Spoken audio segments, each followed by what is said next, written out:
عليكم ورحمة الله وبركاته.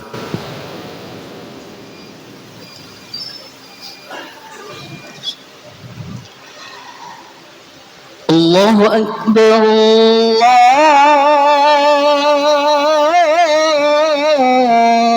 الله أكبر.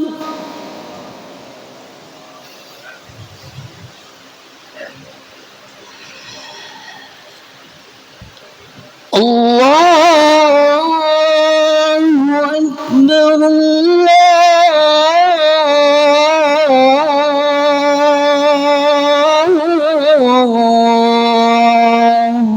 أكبر.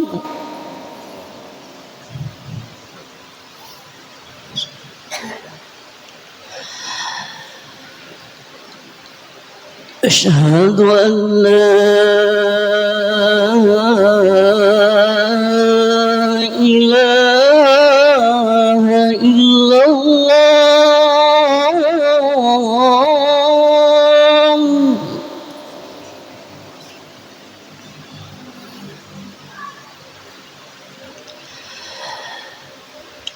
أشهد أن لا إله إلا الله.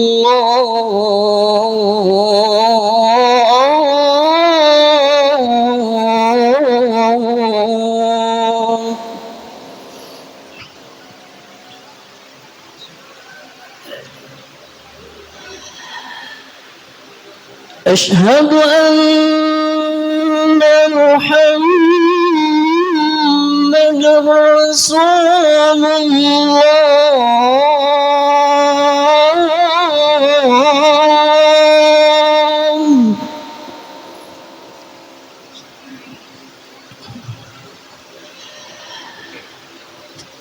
أشهد أن محمد رسول الله.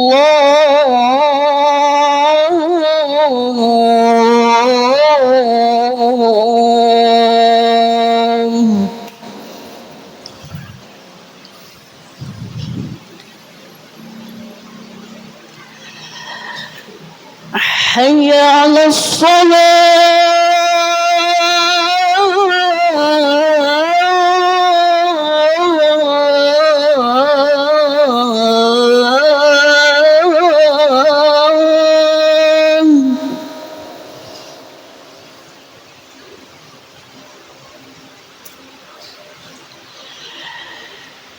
حي على الصلاة.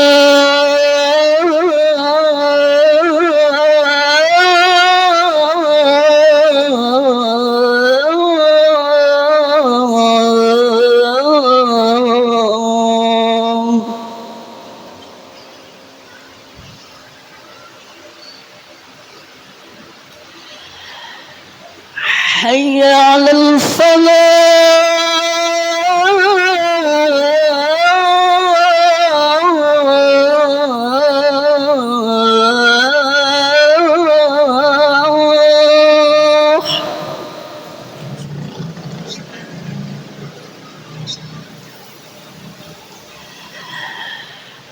حي على الفلاح.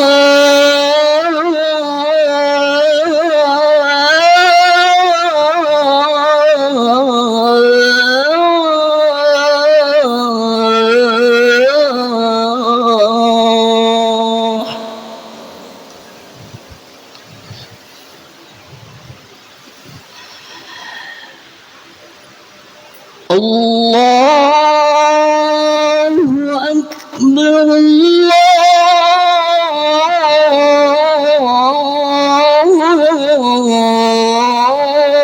الله أكبر. لا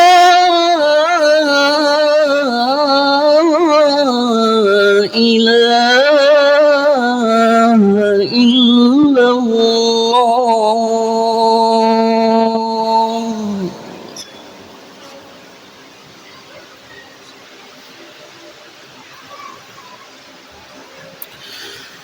إن الحمد لله نحمده ونستعينه ونستغفره ونعوذ بالله من شرور أنفسنا ومن سيئات أعمالنا من يهده الله فلا مضل له ومن يضلل فلا هادي له أشهد أن لا إله إلا الله وحده لا شريك له وأشهد أن محمدا عبده ورسوله لا نبي ولا رسول بعده قال الله تبارك وتعالى في كتابه الكريم أعوذ بالله من الشيطان الرجيم يا أيها الذين آمنوا اتقوا الله حق تقاته ولا تموتن إلا وأنتم مسلمون يا أيها الناس اتقوا ربكم الذي خلقكم من نفس واحدة وخلق منها زوجها وبث منهما رجالا كثيرا ونساء واتقوا الله الذي تساءلون به والأرحام إن الله كان عليكم رقيبا يا أيها الذين آمنوا اتقوا الله وقولوا قولا سديدا يصلح لكم أعمالكم ويغفر لكم ذنوبكم ومن يطع الله ورسوله فقد فاز فوزا عظيما أما بعد فإن أصدق الحديث كتاب الله وخير الهدى هدى محمد صلى الله عليه وسلم وشر الأمور محدثاتها فإن كل محدثة بدعة فإن كل بدعة ضلالة فإن كل ضلالة وأهلها في النار معاشر المسلمين sidang Jumat rahimani wa rahimakumullah. Di hari yang besar ini, di hari yang mulia ini, tidak henti-hentinya khatib mengingatkan para jamaah sekalian dari Jumat ke Jumat untuk senantiasa meningkatkan kualitas keimanan serta ketakwaan kita kepada Allah Jalla Jalaluhu, yang dimana Allah Subhanahu wa taala memerintahkannya di dalam firman-Nya, wa tazawwadu fa inna khairaz zadi taqwa, dan berbekalah kalian semuanya, dan sebaik-baik bekal adalah takwa kepada Allah Subhanahu wa taala. Takwa tidak hanya bekal dari dunia menuju akhirat yang abadi, akan tetapi takwa menjadi sebab pertolongan Allah Subhanahu wa taala. Takwa menjadi sebab Allah Subhanahu wa taala memberikan jalan keluar bagi setiap permasalahan yang dihadapi umat manusia. Wa may yattaqillaha yaj'al lahu makhraja. Barang siapa yang bertakwa kepada Allah, maka Allah akan memberikan jalan keluar bagi setiap permasalahan yang dihadapinya. Ketika Allah Subhanahu wa taala sudah memberikan jalan keluar bagi setiap permasalahan yang dihadapi, maka berarti Allah Subhanahu wa taala memudahkan jalannya, memudahkan perjalanannya menuju Allah Subhanahu wa taala, sehingga dibukakan amalan-amalan saleh dan dia menjadi mulia di sisi Allah Subhanahu wa taala dengan ketakwaannya kepada Allah Subhanahu wa taala. Inna akramakum indallahi atqakum. Sesungguhnya orang yang paling mulia di antara kalian di sisi Allah ialah mereka yang paling bertakwa kepada Allah Subhanahu wa taala. Ma'asyiral muslimin rahimani wa rahimakumullah. Kalau selama ini yang kita ketahui bahwasanya seorang yang beriman, orang-orang mukmin merindukan surganya Allah Subhanahu wa taala dengan segala kenikmatan yang abadi di dalamnya, pun demikian orang yang bejat pun, orang kafir pun, mereka sangat menginginkan surganya Allah Subhanahu wa taala dan berbagai kenikmatan yang abadi di dalamnya. Tapi pernahkah terfikirkan oleh kita bahwasanya surga pun juga merindukan penghuninya? Surga juga merindukan orang-orang yang ingin masuk ke dalam surganya Allah Subhanahu wa taala. Maka inilah tema yang akan kita bahas pada kesempatan kali ini, yaitu golongan yang dirindukan surganya Allah Subhanahu wa taala. Berangkat dari hadis Nabi sallallahu alaihi wasallam yang diriwayatkan oleh Abu Dawud dan Al-Imam At-Tirmidzi, Nabi sallallahu alaihi wasallam menegaskan di dalam sabdanya, innal jannata mushtaqatun ila arba'ati nafar. Sesungguhnya surga merindukan 4 golongan. Siapa 4 golongan yang dirindukan surganya Allah Subhanahu wa taala? Maka Nabi sallallahu alaihi wasallam menjawab, yang pertama kata Nabi, qari'ul Quran, ay talil Quran. Yang pertama, orang yang dirindukan surganya Allah Subhanahu wa taala adalah mereka yang senantiasa membaca Al-Qur'anul Karim. Pembaca Al-Qur'anul Karim adalah golongan yang dirindukan surganya Allah Subhanahu wa taala. Tapi pembaca seperti apa yang dirindukan surganya Allah Subhanahu wa taala? Kalau hanya sekedar baca, maka orang-orang yang ada di barat sana, kaum orientalis, tak kalah jago di dalam membaca Al-Quranul Karim, tak kalah jago di dalam mengkaji Al-Quranul Karim. Lalu pembaca Al-Quran yang bagaimana yang dirindukan surganya Allah? Maka Al-Quran memberikan jawaban. Pembaca Al-Quran yang dirindukan surganya Allah, pertama mereka yang membaca Al-Quran, yang mereka menjadikan Al-Quran sebagai pedoman hidupnya, mereka jadikan Al-Quran sebagai imamnya, mereka jadikan Al-Quran sebagai petunjuk hidupnya. Dzalikal kitabu la raiba fi hudal lil muttaqin. Maka inilah Al-Quran yang tidak ada keraguan di dalamnya, petunjuk bagi orang-orang yang bertakwa. Mereka menjadikan Al-Quran sebagai petunjuk hidupnya, mereka jadikan Al-Quran sebagai imam di dalam hidupnya. Nabi sallallahu alaihi wasallam di dalam sabdanya menegaskan, man ja'alal Qur'ana amamahu, siapa yang menjadikan Al-Quran di depannya, dia jadikan Al-Quran sebagai imamnya, dia ikuti Al-Quranul Karim, maka Al-Quran akan membawanya kepada keselamatan. Sebaliknya kata Nabi sallallahu alaihi wasallam, man ja'alal Qur'ana khalfahu, siapa yang menjadikan Al-Quran di belakangnya, dia jadikan Al-Quran ikut hawa nafsunya. Halal kata Al-Quran, haram dia katakan, haram kata Al-Quran, halal dia katakan, maka Al-Quran akan membawanya kepada kebinasaan. Maka orang-orang pembaca Al-Quran yang dirindukan surganya Allah Subhanahu wa taala adalah pertama menjadikan Al-Quran sebagai pedoman di dalam hidupnya.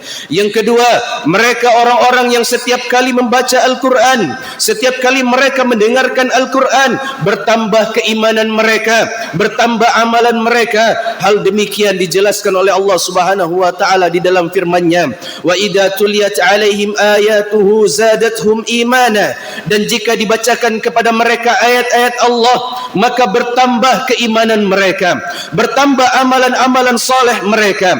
Tidak hanya bertambah keimanan mereka, mereka menjadikan Al-Quran sebagai jalan yang lurus, mereka jadikan Al-Quran sebagai pemberi kabar gembira dari amalan-amalan yang mereka dapatkan di dunia. Inna hadzal Qur'ana yahdi lillati hiya aqwam wa yubashshirul mu'minina alladhina ya'maluna as-salihat anna lahum ajran kabira. Sesungguhnya kata Allah, Al-Quran ini benar-benar menunjukkan kepada jalan yang paling lurus, dan juga memberikan kabar gembira bagi orang-orang yang beriman, yang mereka mengerjakan amalan saleh, orang beriman yang mereka capek di dalam melakukan amalan-amalan yang wajib, orang-orang yang beriman yang mereka capek di dalam salat 5 waktu, orang-orang yang beriman yang mereka capek di dalam berzikir, orang-orang yang beriman yang mereka capek di dalam melaksanakan sunnah-sunnah Nabi sallallahu alaihi wasallam. Maka bagi mereka kabar gembira, mereka jadikan Al-Quran sebagai pemberi kabar gembira pada mereka. Mereka juga menjadikan Al-Quranul Karim sebagai obat, sebagai syifa, penawar dari segala kepahitan hidupnya, segala kegalauan, kegelisahan, kekhawatiran yang mereka dapatkan di dunia. Wa nunazzilu minal Qur'ani ma huwa syifaa'u wa rahmatul lil mu'minin, dan telah kami turunkan dari Al-Quran berupa syifa, berupa obat penawar dari segala kepahitan hidup, segala kegalauan hidup, segala kekhawatiran dan kegelisahan, dan juga Al-Quran sebagai rahmat bagi orang-orang yang beriman. Wala yazidudz zalimina illa khasara. Sedangkan bagi orang-orang yang zalim, Al-Quran hanya menambah penyesalan bagi mereka. Maka pembaca Al-Quran yang dirindukan oleh surganya Allah, mereka yang menjadikan bacaan Al-Quran sebagai sumber kebahagiaan mereka. Abu Musa Al-Ash'ari radhiyallahu ta'ala anhu, beliau menegaskan dalam salah satu perkataannya, inna hadzal Qur'ana kainun lakum zukhran wa kainun lakum wizran. Sesungguhnya Al-Quran ini akan menjadi ladang pahala bagi kalian, pun sebaliknya Al-Quran juga akan menjadi ladang bencana bagi kalian. Fattabi'il Quran wa la yattabi'ukal Quran. Maka ikutilah Al-Quran, jangan Al-Quran yang ikut kalian. Fa innahu man ittaba'al Quran habita bihi ila riyadil jannah. Karena sesungguhnya siapa yang ikut Al-Quran, Al-Quran akan membawanya ke taman-taman syurga.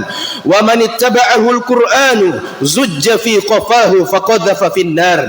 Dan barang siapa yang Al-Quran ikut padanya, dia jadikan Al-Quran ikut pada keinginan jiwanya, ikut pada hawa nafsunya, maka Al-Quran akan menarik kepalanya lalu menyeretnya ke dalam neraka. Maka inilah pembaca Al-Quran yang dirindukan surganya Allah Subhanahu wa ta'ala. Golongan yang kedua, kata Nabi, yang dirindukan surganya Allah Subhanahu wa ta'ala adalah hafizul lisan, orang-orang yang senantiasa menjaga lisannya. Penjaga lisan adalah golongan yang dirindukan surganya Allah Subhanahu wa ta'ala. Mereka menjaga lisan dari mencaci, menyakiti orang lain, ghibah, namimah, mengadu domba. Karena mereka yakin dengan menjaga lisan, maka ini adalah bentuk, salah satu bentuk keimanan kepada Allah Subhanahu wa ta'ala. Mereka meyakini bahwasanya setiap kata yang keluar dari lisannya semuanya pasti akan dicatat oleh Allah Subhanahu wa ta'ala, dan pasti akan dimintakan pertanggungan jawab di hadapan Allah Subhanahu wa ta'ala. Ma yalfidhu min qawlin illa ladaihi raqibun atid. Tidak ada satu patah kata pun yang keluar dari lisan mereka, dari lisan manusia, kecuali Allah Subhanahu wa ta'ala telah mempersiapkan raqib dan atid yang siap mencatat apapun yang mereka ucapkan. Mereka yakin menjaga lisan adalah bentuk keimanan kepada Allah dan juga sebagai bentuk mendatangkan perbaikan diri dan mendatangkan ampunan Allah Subhanahu wa ta'ala. Ya ayyuhalladzina amanu taqullaha wa qulu qawlan sadida. Wahai orang-orang yang beriman, takutlah kalian kepada Allah dan ucapkanlah ucapan yang benar, ucapan yang lurus, ucapan yang hak. Maka dengan ucapan yang benar, ucapan yang lurus, ucapan yang jujur, Allah akan memperbaiki amalan-amalan kalian. Wa yaghfir lakum dzunubakum. Tidak hanya itu, Allah Subhanahu wa ta'ala akan memberikan ampunan bagi kalian. Man kana yu'minu billahi wal yaumil akhir falyaqul khairan aw liyasmut. Kata Nabi sallallahu alaihi wasallam, siapa yang beriman kepada Allah dan hari kiamat, maka ucapkanlah ucapan yang benar, ucapkanlah ucapan yang baik. Kalau tidak mampu mengucapkan ucapan yang baik, maka tahan lisannya, tahan ucapannya, maka hendaklah dia diam. Umar ibn Khattab radhiyallahu ta'ala anhu menegaskan di dalam salah satu perkataannya, man kasura kalamuhu kasura saqatuhu wa man kasura saqatuhu kasura dhunubuhu. Siapa yang banyak berbicara, segala macam hal dibicarakannya, segala hal yang dia dengar dia bicarakan, maka akan banyak ketergelincirannya. Dan siapa yang banyak tergelincir, maka akan banyak dosanya. Kita perhatikan hadirin yang dimuliakan Allah Subhanahu wa ta'ala, berapa banyak hubungan kekeluargaan rusak akibat lisan yang tidak dijaga. Berapa banyak hubungan persahabatan, hubungan tetangga rusak karena lisan yang tidak dijaga. Bahkan berapa banyak nyawa dan darah tumpah karena lisan yang tidak dijaga. Maka pantaslah orang-orang yang menjaga lisan dirindukan oleh Allah Subhanahu wa ta'ala dan dirindukan oleh surganya Allah Subhanahu wa ta'ala. Ini yang kedua. Yang ketiga, golongan yang dirindukan surganya Allah Subhanahu wa ta'ala, mut'imil ji'an, yaitu orang-orang yang senantiasa memberikan makan bagi orang-orang yang lapar. Mereka yang senantiasa bersedekah makan bagi mereka yang kelaparan. Allah Subhanahu wa ta'ala menyebutkan hal demikian, wa yut'imuna at-ta'ama ala hubbihi miskinan wa yatiman wa asira, yaitu mereka orang-orang yang memberikan makan dari makanan yang mereka sukai, dari makanan yang mereka cintai pada orang-orang yang miskin, pada anak-anak yatim, bahkan pada musuh-musuh mereka, yaitu tawanan-tawanan mereka. Dan Allah sendiri yang menyebutkan orang-orang yang memberikan makan adalah orang-orang yang menempuh jalan yang sulit, jalan yang mendaki. Tidak semua orang mampu menapaki jalan bersedekah makan. Siapa yang menyebut demikian? Allah Subhanahu wa taala yang menyebutkan sedekah makanan adalah jalan yang sulit, jalan yang mendaki, tidak semua orang bisa berjalan di jalannya. Allah sebutkan falaqatahamal aqabah, maka mereka tidaklah berjalan di atas jalan yang mendaki lagi sulit.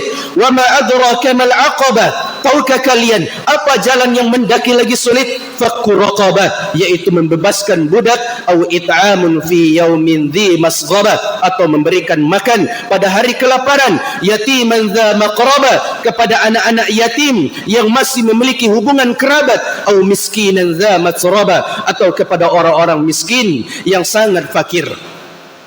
Sufyan Ats-Tsauri rahimahullahu taala, beliau mengatakan, ma ra'aitu amalan ashala wa afdala min it'ami at-ta'am. Aku tidaklah melihat amalan yang paling mudah, amalan yang paling utama daripada memberikan makan. Nabi SAW memerintahkan orang-orang yang beriman untuk senantiasa bersedekah dengan makanan. Ya ayuhan nas, afshus salam, wahai orang-orang, wahai manusia, sebarkan salam. Wa at'imut ta'am, dan berilah makan. Wasilul arham, dan sambunglah silaturahim. Wasallu bil laili wan nasun niyam, dan salatlah di malam hari ketika manusia sedang tidur. Tadkhulul jannata bisalam, maka kalian akan masuk surga dengan selamat. Ini yang ketiga, golongan yang dirindukan surganya Allah Subhanahu wa taala. Yang keempat, golongan yang dirindukan surganya Allah Subhanahu wa taala, wasaimin fi syahri Ramadan, orang yang berpuasa di bulan Ramadan. Kita sudah berada di bulan Sya'ban, maka kita berdoa kepada Allah, Allahumma barik lana fi Sya'ban wa balighna Ramadan. Ya Allah, berikanlah kami keberkahan di bulan Sya'ban dan sampaikanlah kami di bulan Ramadan. Maka orang yang berpuasa di bulan Ramadan adalah orang-orang yang dirindukan surganya Allah Subhanahu wa taala. Nabi SAW di dalam sabdanya, inna fil jannati baban yuqalu lahu ar-rayyan, sesungguhnya di dalam surga itu ada satu pintu, kata Nabi, yang disebut dengan pintu ar-rayyan. Yadkhulu minhu as-saimuna yaumal qiyamah, orang-orang yang berpuasa akan masuk lewat pintu itu, lewat pintu ar-rayyan.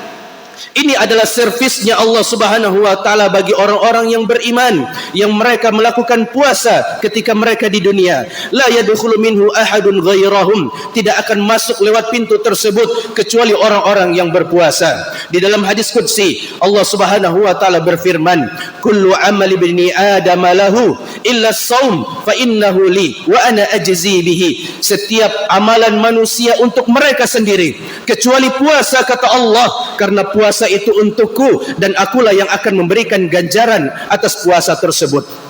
Yahya ibn Abi Katsir rahimahullahu taala menegaskan di dalam perkataannya, idza ra'aita rajulan muwadhiban 'ala shaum fa'lam annahu yuridu Allah azza wa jalla. Kalau kalian melihat orang-orang yang merutinkan puasa, baik itu puasa sunnah ataupun puasa Ramadan, maka ketahuilah mereka orang-orang yang tidak hanya mengharapkan pahala, mereka bukan hanya orang-orang yang mengharapkan ganjaran, mereka bukan hanya orang-orang yang mengharapkan surganya Allah, tapi ketahuilah mereka adalah orang-orang yang mengharapkan wajah Allah. Mereka adalah orang-orang yang mengharapkan perjumpaan dengan Allah Subhanahu wa taala. Inilah 4 golongan yang dirindukan surganya Allah Subhanahu wa taala. Semoga kita termasuk salah satu dari golongan ini, salah satu dari 4 golongan ini. Lebih-lebih kita menjadi 4 golongan ini. Aqulu qauli hadza wa astaghfirullah li wa lakum wa lisairil muslimina min kulli dzam fastaghfiru innahu huwal ghafurur rahim.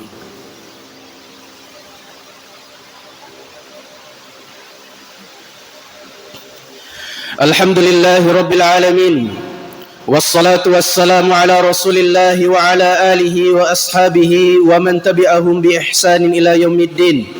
Salatan wa salaman daimaini mutalazimaini ila yaumiddin, amma ba'd. Hadirin yang dimuliakan oleh Allah Subhanahu wa taala, Di akhir khutbah ini khatib mengingatkan para jamaah sekalian bahwasanya di hari yang mulia ini ada satu waktu yang ketika seorang hamba mengangkat tangannya bermunajat meminta hajatnya kepada Allah, maka tidak ada hijab antara dirinya dengan Allah Subhanahu wa taala, tidak ada pembatas antara dirinya dengan Allah Subhanahu wa taala. Waktu tersebut adalah waktu setelah zuhur sampai dengan sebelum maghrib. Di dalam riwayat yang lebih sahih, waktu setelah asar sampai dengan sebelum maghrib. Maka kita memperbanyak doa kita, memperbanyak hajat kita di waktu-waktu tersebut, terutama kita meminta kepada Allah Subhanahu wa taala agar Allah Subhanahu wa taala mengangkat musibah, agar Allah Subhanahu wa taala memberikan kegembiraan, memberikan kebahagiaan kepada saudara-saudara kita yang ditimpa musibah, yang ditimpa bencana, terutama saudara-saudara kita yang ada di bumi Palestina sana, saudara-saudara kita yang ada di Sudan sana, saudara-saudara kita yang ada di negeri yang kita cintai ini, di Sumatera sana dan di belahan bumi yang lainnya. Semoga Allah Subhanahu wa taala mengangkat musibah mereka, memenangkan orang-orang mukmin, dan juga Allah Subhanahu wa taala memberikan kebahagiaan dan kegembiraan kepada mereka. Dan juga di hari yang mulia ini Rasul sallallahu alaihi wasallam menganjurkan kita untuk memperbanyak salawat kepada Nabi sallallahu alaihi wasallam, sebagaimana sabdanya, man shalla alayya salatan wahidatan sallallahu alaihi asyra, barang siapa yang bersalawat kepadaku satu kali salawat, maka Allah akan bersalawat kepadanya 10 kali salawat. Sesungguhnya Allah dan malaikat-malaikatnya bersalawat atas Nabi sallallahu alaihi wasallam, dan Allah memerintahkan orang-orang yang beriman untuk senantiasa bersalawat atas Nabi sallallahu alaihi wasallam, sebagaimana perintahnya di dalam firman-Nya, innallaha wa malaikatahu yusalluna 'alan nabi ya ayyuhalladzina amanu sallu 'alaihi wa sallimu taslima. Allahumma salli 'ala Muhammad wa 'ala ali Muhammad كما صليت على إبراهيم وعلى آل إبراهيم وبارك على محمد وعلى آل محمد كما باركت على إبراهيم وعلى آل إبراهيم إنك حميد مجيد. اللهم اغفر للمسلمين والمسلمات والمؤمنين والمؤمنات الأحياء منهم والأموات إنك على كل شيء قدير. ربنا ظلمنا أنفسنا وإن لم تغفر لنا وترحمنا لنكونن من الخاسرين. ربنا لا تزغ قلوبنا بعد إذ هديتنا وهب لنا من لدنك رحمة إنك أنت الوهاب. اللهم انصر إخواننا المسلمين المستضعفين المجاهدين في كل مكان وفي كل زمان. اللهم انصر إخواننا المسلمين المستضعفين المجاهدين في فلسطين. اللهم انصر إخواننا المسلمين المستضعفين المجاهدين في السودان. اللهم انصر إخواننا المسلمين المستضعفين المجاهدين في إندونيسيا. اللهم انصر إخواننا المسلمين المستضعفين المجاهدين في كل مكان وفي كل زمان. اللهم يا مقلب القلوب ثبت قلوبنا على دينك. اللهم يا مصرف القلوب صرف قلوبنا على طاعتك. ربنا آتنا في الدنيا حسنة وفي الآخرة حسنة وقنا عذاب النار. سبحانك اللهم وبحمدك أشهد أن لا إله إلا أنت وأستغفرك وأتوب إليك.